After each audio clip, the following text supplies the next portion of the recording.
one question everyone's asking is, what took so long? Well, it should not have taken this long. I mean, we had been urging to move the process along much more quickly for many, many, many weeks. But obviously, bureaucracy takes a little bit of time. This should have been moved more quickly by the CDC and by the FDA. But that's history. We now are doing the tests, and we will eventually be able to move to automated tests. So when we move from manual tests to automated tests, which takes a period of time, we will now be looking for further approval from the CDC and the FDA. And when we get to automated tests, which could be, we can ramp up by the end of the week, assuming we get the approval, and then move into next week, we would be able to do at least 1,000 tests a day, and probably up to 2,000 tests a day when it's fully operational, because we've got to ramp this up. We have the largest lab in the region and one of the most sophisticated in the United States. And we are just urging, as the Governor Cuomo has been doing on a consistent basis each day, telling the federal government to actually move this thing along a little bit more quickly. So where are people getting your tests, and do they have to pay for them?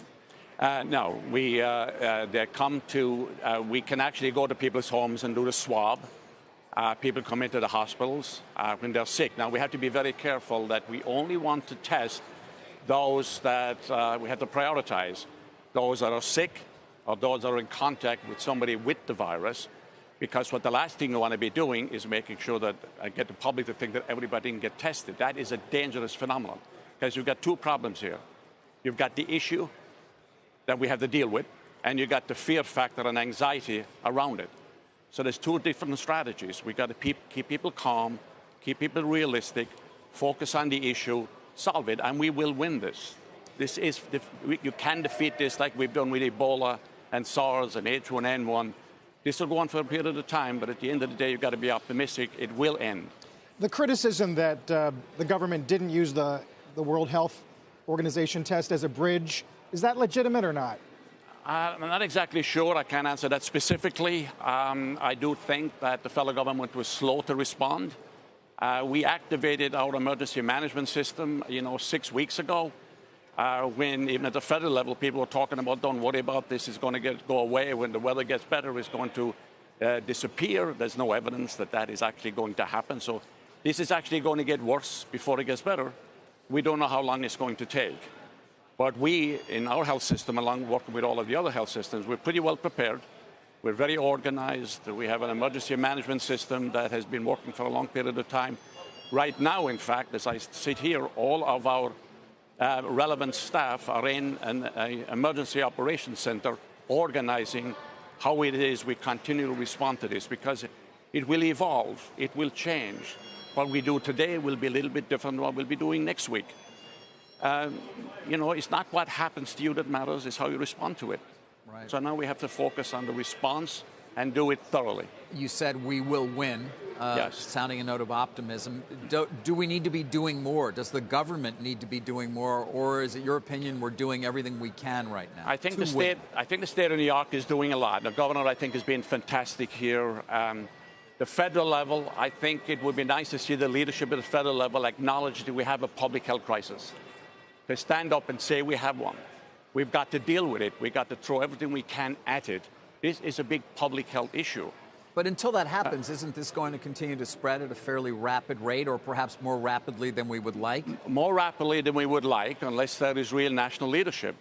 What we have to control is what we can manage locally, and that's what we're doing our best to do, and doing it successfully. And are you concerned, as some are, that if, in fact, this thing were to move very quickly, it could overwhelm the healthcare system? Well, it will put stress on the healthcare system. It will stress us to a maximum. That's beginning to happen a little bit, but we have to respond to that and deal with it. I'm an optimist. So my view is, no matter how bad it gets, we will respond, and we will respond intelligently, because you can only deal with this if you come with the perspective of optimism. You're going to win. That is not going to defeat us. We're going to win. That's the message that needs to come nationally, as the governor of the state has been doing on an ongoing basis.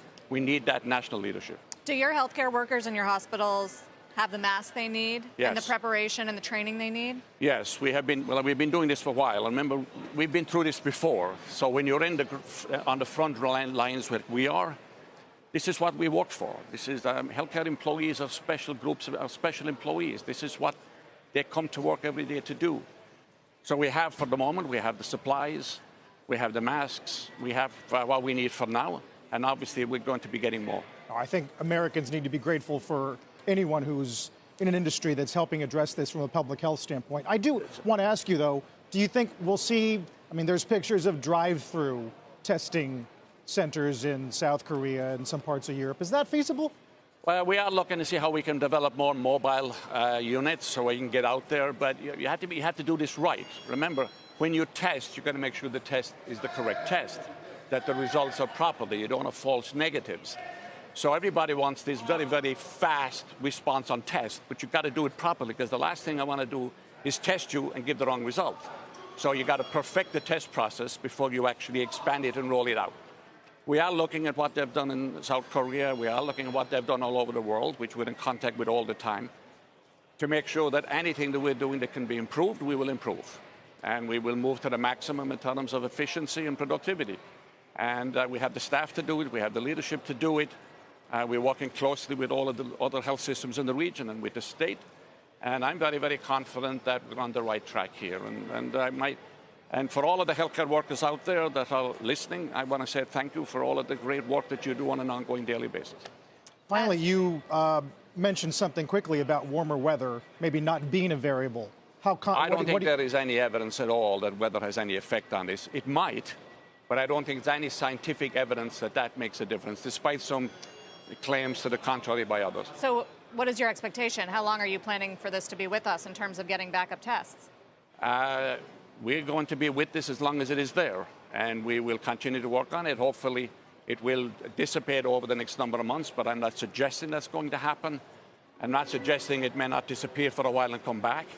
We don't know. What we do is screen as much as possible, test priority-wise the right way, isolate people, and there's one other point. The public out there, if they focus on doing the things that they should be doing, hand washing, wiping surfaces, because you primarily get it from somebody putting that hand on a surface and then you coming on later and touching the surface. You don't get it from somebody walking by you on the street. That's not what happens.